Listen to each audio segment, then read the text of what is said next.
Hello YouTube, this is Morgan Bannon or Airspeed Prime here. I'm the site super moderator for Avatar The Last Airbender Online.com, the Avatar The Legend The Last Airbender and The Legend of Korra fan site. And I'm here today to kind of start a new series of videos. You've seen something like this before on my channel. This is basically going to be the first of 12 The Legend of Korra episode commentaries. I've done some Avatar The Last Airbender commentaries, but I think it's before I get back to them, I want to get the 12 episodes of Book 1 of Korra done, because they're the most current. I think people will want to hear about them kind of more right now. And yeah, basically episode commentary. I'm going to explain something here right away because a lot of people seem to dislike my Avatar The Last Airbender commentaries because I didn't put the episode on. So I'm going to explain why I don't actually upload the episode with the commentary track and it's just the audio. Again, Viacom are super intense about getting about copyright, so they take down any full episode of Avatar or Korra instantly. I don't want my channel to get any copyright strikes. I don't want my channel to get taken down. That's the simple reason why I don't do it, and so that's why I just do the commentary track, just the audio, because as I said in the Avatar The Last Airbender ones in the first episode and in the episode descriptions on those, the whole point of these is that this is a fan commentary track that you watch over the episode which you've found somewhere else. Because it's not like it's hard to find the episodes online. Literally just use Google and you'll find loads of different streams of the episode downloads. The episodes are not hard to find at all. So that's that out of the way. I just really wanted to say, because the amount of dislikes some of those episode commentaries got for disliking it for something it was never planned to be. I never stated it was the episode or anything. Otherwise, I said it was a commentary track, never said I was going to put up the episode. So I think they were kind of unfair dislikes. So I'm going to add stuff to the title, as you can see here, to make that really clear now that this is not the episode. This is just a commentary track, just the audio commentary track that you should play over the episode. So with that out of the way, the aim of this obviously is just to promote some more discussion about the episode. Maybe me talking through the episode will help you notice some things, notice some connections between episodes and stuff like that you maybe didn't see when you watched it yourself. Because it's always interesting to see someone discuss it. The people who actually did watch those, listen to those commentary tracks, seem to like them and like my insight into it. So I guess I wanted to do these for this as well. So Korra. So basically how it's going to work is I'm basically going to leave it in a minute or two. I'm going to stop talking here for a second, and in the meantime you should be basically getting your episode ready to go, ready to start. And when I start talking and say welcome to the commentary track or something like that, basically there will be a pause, and then when I start talking again, that is when you should press play on the episode. For commentaries for episode 2 onwards, there won't be an introduction. It'll literally be, you start the video, that's the start of the commentary track. You should start the episode when you start the video. I'm going to listen to both simultaneously. With this one, it's going to be, obviously I'm going to pause. I'm going to say next time I speak, you press play. And basically, when you hear me say something after the pause, that's when you hit play. Okay, so basically pause, 3, 2, 1. Okay, so this is going to be the episode commentary for K101, Welcome to Republic City, the first episode of The Legend of Korra. So, obviously we have the new opening here with, obviously Korra, Aang, Kyoshi, and Roku, which is a very interesting thing in that they're all avatars, especially compared to the previous shows, characters they had in the opening, which was Azula, Aang, Roku's earthbending teacher, Sood, and Paku. Only one avatar, and then we have 4 here. And then, just like Avatar The Last Airbender, we have an extended opening in the first episode, as narrated here by Tenzin, and really sets it up that this is the show set 70 years after Avatar The Last Airbender. And then you really have this thing of like the kind of pride of Tenzin talking about his father, and then you have this amazing line, that like the season, the cycle of the Avatar began anew. New Avatar, and just like, who's this going to be? Korra, who is she? Who is she? And obviously, we open up here. Book 1 Air, Chapter 1, Welcome to Republic City. So it's going to be about Korra learning air, but what exactly is it going to be about? Mysterious opening, blizzard. And we've later found out these are Order of the White Lotus members. That has obviously like advanced a lot. And here's Tonrak, who is Korra's father. And Senna, his wife, Korra's mother. And just like what the leader here is saying, that many people have claimed that their like child is the Avatar, which suggests that like there've been many false claims, which is it's an interesting thing in itself. Like that'd be a nice story to see people like faking people being the Avatar. It's just an interesting concept. And then like what an introduction to Korra as a character. At 4 years old, she can already bend earth, fire, and water like pretty well. Just that's like without any like proper training probably. And then the cut between her at 4 to her at 17 is just so good with the fire cutting the scene. And we just see how amazing of a physical bender she is in terms of her skills. Here, firebending test. Obviously, firebending would be her third element because she's a water tribe avatar. And this is actually what turns out to be one of the best like bender on bender fights in the whole series, because the series, unlike Avatar: The Last Airbender, isn't going to evolve much bender on bender fights. And this ends up being like some of the most powerful firebending we actually see. We see Katara there and other Order of White Lotus members. I just see it like on Korra's face here that like she really is loving this fight, loving her physical bending. And that is in part mainly due to the fact that for like 13 years she has been training to be the Avatar. For more than 13 years she's known that she has been the Avatar. It's all she knows. And like we see this whole compound here in this scene is built to train the Avatar. They bring the trainers to her so she doesn't have to travel the world, which tells us that like she has been kind of imprisoned here. She doesn't have much freedom. Like we don't see one person of her age in this area, and her best friend is Naga until she goes to Republic City, which tells you a lot. And people like complain about like maybe how the book ends with when she loses her bending. Spoilers. Her being so upset, but when you have it that since 4 years old she's known she's been the Avatar, 13 years training with the goal of being the Avatar, it's completely understandable. Like her whole life basically is kind of gone at that point. And like coming back to episode 1, like in the Southern Water Tribe, you really see that like how much a part of her life training to be the Avatar is.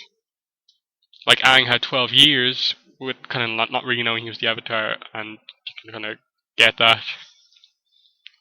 And we see Naga, Polar Bear Dog, who obviously was first seen in the Avatar: The Last Airbender art book. Differently designed. They were going to put it in the first series, but there's the guard that people like to call Howl, Hot Order of the White Lotus guard, I guess. And this is a glorious kind of musical scene of Korra on Naga, like just running across the Southern Water Tribe with the amazing Korra theme playing. And like you see the intensity, she's eager to kind of get out and like run somewhere and be the Avatar. Sky Bison. And this in itself is kind of odd. It was like, hey, Appa's the last Sky Bison, isn't he? Where did more Sky Bison come from? And then we see Tenzin, Katara's son, and he has children of his own. And we see the kids' personalities and Tenzin's come across like straight away. Milo's the kind of odd one. Janor is the bookworm, smart one, and Ikki is the chatterbox. And this is a really nice reference here because it's probably one of the best references in the whole series, because it is the thing people wanted to know from Avatar: The Last Airbender. And like some people may have complained about her not actually answering it, but the thing is, it would have been completely odd for her just to tell them the story of Zuko's mom here in the first episode of Korra. It also sets up that this show is going to completely focus on the new characters. It's not going to be about the old characters, the old series much. There's going to be references, not much. Pregnant, and Pema is pregnant, and we pretty much have the fact that Rohan, as we later find out, is going to be an airbender. And this is just a funny scene, just like Pema's a non-bender, and the airbenders are kind of like re-annoying her. And in all these little things, like we found out that Katara and Aang had three children, Kaya, Bumi, and Tenzin, stuff like that. And then you just see how happy Korra is to kind of see a airbending master here and get going with her airbending training.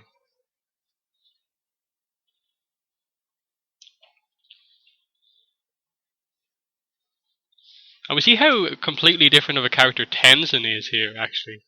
Now, he is a lot more serious. He's not the most kind of fun guy like Aang was. He was very much an airbender, and Tenzin's kind of not quite your stereotypical airbender. And he has an important role to play in the city, as we'll find out. Very important, since he's the only one at the moment keeping Tarlok from pretty much taking complete control over the city. Like, he's the only one opposing Tarlok at all, as we'll find out going into the future.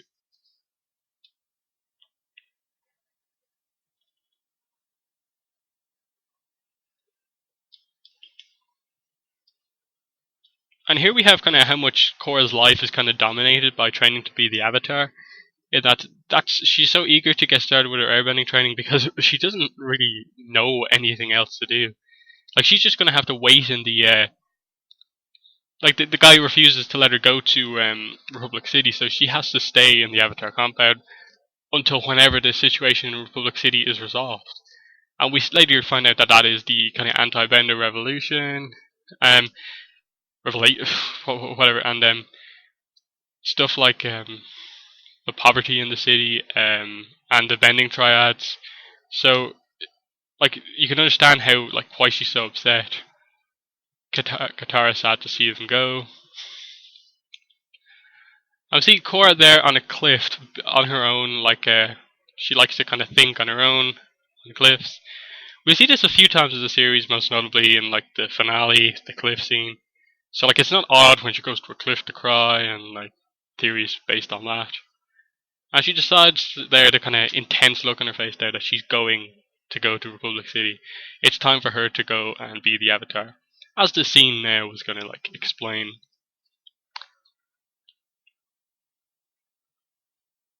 And you can see a kind of more serious side to Korra here, that she's really eager to be a good Avatar. She's not just the one who wants to start a fight. There is this other side to her. And then this line from Katara here really explains what this series is going to be about.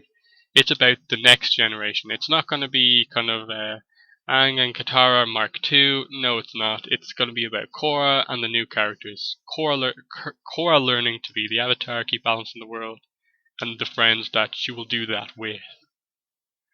And like, it says a lot that Katara really understands this, because at first her gran stopped her from going to go with Aang, and then she realized that it was her kind of Katara's destiny. Katara realizes straight away that Korra needs to go. Have an emotional departure from her parents, who we won't see again until the finale, but we get to see more of them in book 2, supposedly, which will be interesting. Sneaks off in a boat, which is like our first kind of real sign that there's a massive leap in technology, like a kind of shipping boat. Looks kind of quite modern. And we are pretty much halfway through the episode here, and we have not yet gone to Republic City, which I think is a really important thing, that we get introduced to Korra away from Republic City, where there's lots of new stuff, lots of new concepts in the city, but rather we get to know Korra as she is, especially the flashback to when she was 4 years old. That was very important to show us that's her personality, even from a young age. And then this is her, we and Korra at the same time. The audience and Korra experience the city at the same time. Here's there's Avatar Aang statue. Kind of, she longs to be as good of an avatar as Aang was. Like, he's like probably the most famous, legendary avatar kind of all time at this stage, and she has to live up to being the avatar after him. So just a little bit of pressure she's under. And you see like skyscrapers. This is a completely different city to any city we've seen in Avatar. It's automobiles, cars, basically. There's motorbikes. We see even in the clothing around the place that it's very, very different. Like, it's you can notice some people are clearly like from a certain nation, but for the most part, like this woman here, you can't tell that she is like a specific nation. And it really makes Republic City, United Republic, out to be its own nation, where it's not defined by being like of a certain bending discipline. It's really a metropolis where benders of all nations can live. And we see that Korra didn't bring any money with her. She hasn't quite thought it through, but that she knows how to fish, and so does Naga. And we see there's that gorgeous shot there of the park. And then here's Gamu. For the first time we see him, he'll come back near the finale. And he is such a really good minor character. Avatar always does them so well. Gamu here is just fantastic. And like, this may come across as just a scene played for humor, but it turns out to be a very important thing for Korra in that she learns that this city she thought everyone was really rich in there's actually a lot of poverty in the city, and people as like him living in bushes. Like, he lost his job with the United Forces as like a telegraph operator, as we see him do in the like episode like 11 for Iroh. We see that was his job. As the technology advanced, he lost that, and he now living in the bush. And then Korra now comes across the Equalist movement for the first time. Not Amon, but we see a picture of Amon. We see the protester guy. And he tells us about that the Benders are really like the top of the pile in the city. The non-Benders are most of the poor people. They don't get the kind of high-ranking jobs. As we'll see with the council is led by a Bender of like the four nations, kind of the two water tribes get a member each. And we see Korra really is not the best speaker. She doesn't really know about any of the issues in the city. You see, instead of arguing, she's just like, you're oppressing yourself. She's like, bending is the coolest thing ever. She doesn't realize yet this kind of difference between benders and non-benders.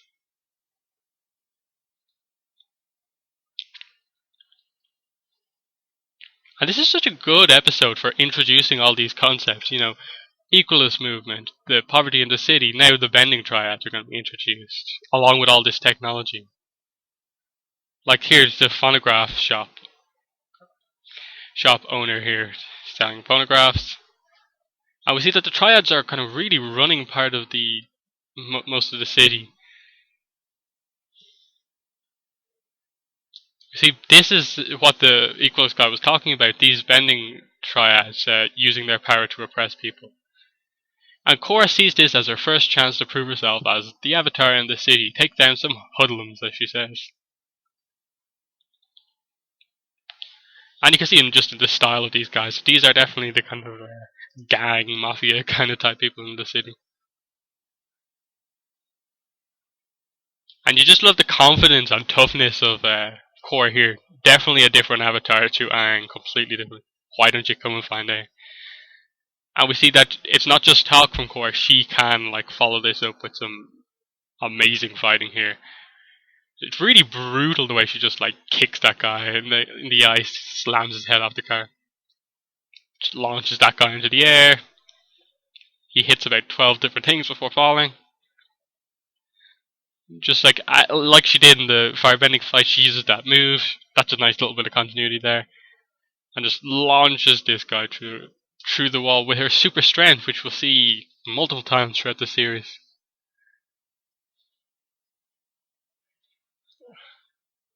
And then we see that she doesn't have any. She's not like paying attention to where she's throwing these guys, what her bending's doing. Like she's wrecking a road there using earth bending. She threw a guy through a shop window. That's what she's kind of gonna have to learn, like going forward, like what her powers are like in the city and stuff like that. Another new concept: metal bending police, kind of established by Toph, and now Lin Beifong, her daughter, is the chief. And this is clearly like Korra's first time at least seeing metal benders.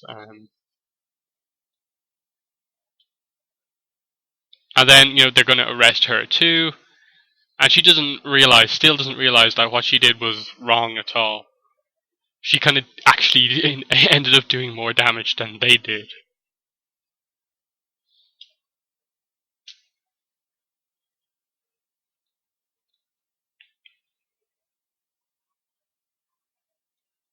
And like Captain Saikan, we see him kind of fighting here. Naga and Korra make a nice team. And then the music here is actually really interesting. It's just a really jazzy number as she kind of smashes Saikan in the face. I think it was Saikan. And it's really nice chase music. It suits the feel of this city. A lot more modern. A lot of changes and stuff like that. It's very different to the kind of ancient, I guess, sort of kind of feel to the music of Avatar: The Last Airbender. Really epic. This kind of more upbeat, jazzy.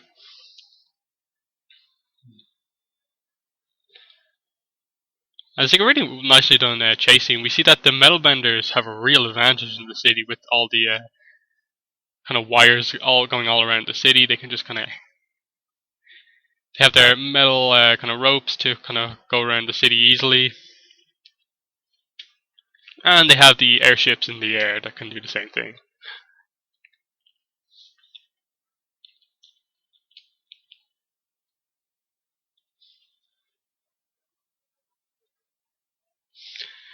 And there we see the statue of Toph. We've seen Aang, we've seen Toph now.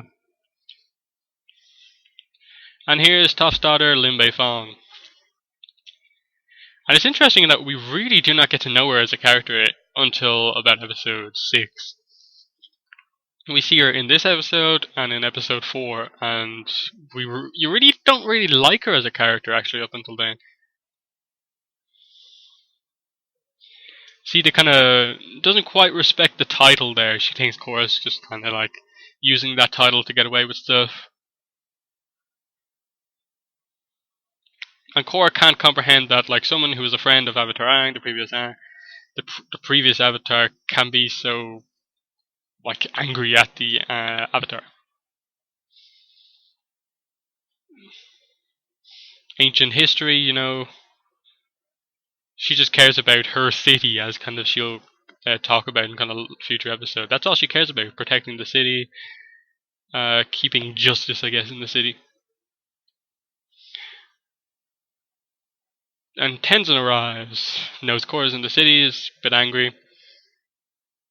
And we see that he definitely knows Lin. And when we find out later that like they used to go out, this is this is an even more interesting scene.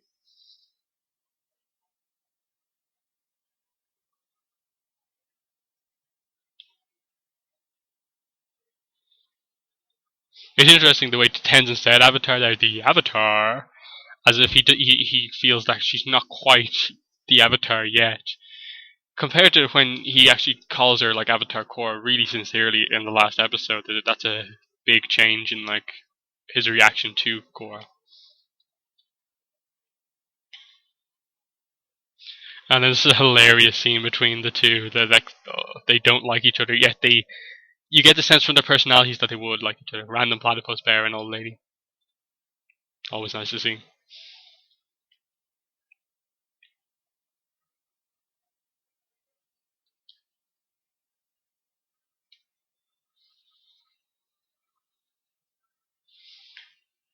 And Korra, really honest here, explains why she came. And she saw all these things and realizes that the city is in trouble. and realizes why Tenzin can't leave the city, but that she's needed here too. This is the best place for her to train. She has to learn the other element, and she also has to learn how to be the Avatar, kind of like on the job as well. And you can see that Tenzin's sort of understanding this too in the conversation, and here as he kind of looks at the statue of his father, that like he's kind of not quite sure what to do. Should he train her? Should she be sent back to the Southern Water Tribe? Like, she's kind of like, what would you do? And Korra definitely doesn't want to go. The kids come back, which is nice. And you sort of wonder, like, how many times have they actually seen Korra? Like, you get the sense that, like, Milo hadn't seen Korra in, like, a while, or else that he's just at that age where he's starting to kind of remember things properly. So, like, how many times had Korra seen the kids there and they're, like, hugging her? Tenzin, really honest scene here, really nicely done. He realized that the city needs the Avatar too. She gets to train airbending. And we see some super strength here, lifts up the three kids and Tenzin. With very little effort. And she's announced to the city. This is kind of like, you know, Aang enters a few cities in Avatar The Last Airbender, and, you know, there's a big deal made of it. But this is a whole different thing. She's there up on a platform. She's got a mic in front of her. There's, like, press there talking to her. And we see that she's not a good speaker. She doesn't really know how to answer all these questions, as she'll say. She kind of fumbles over all these questions that are kind of confusing her.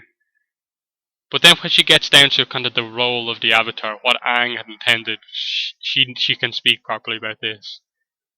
She's really serious and knows her role as the Avatar kind of thing.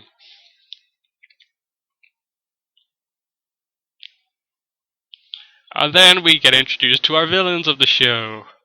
Amon and the Lieutenant. And we see the poster there at the side. You can see the mecha tanks foreshadowed in episode 1. Little poster of them back there beside the map. You know, they didn't come from nowhere. They had them planned from episode 1. Very nice opening episode of the show. It just did everything really well as a first episode. There was no need to introduce all the new characters in this episode, but we got introduced to Korra. Getting to know her away from Republic City and all the new stuff there first. Then when she goes into the city, we kind of know who she is and all the how this is going to affect her. There's a lot of kind of things that you see, especially from episode 1 to 12, Korra change and how much she's matured as a person.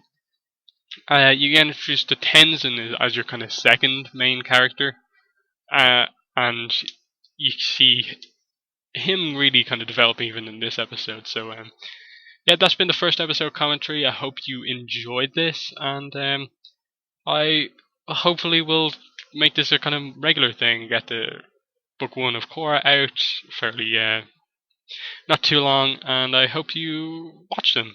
Thank you.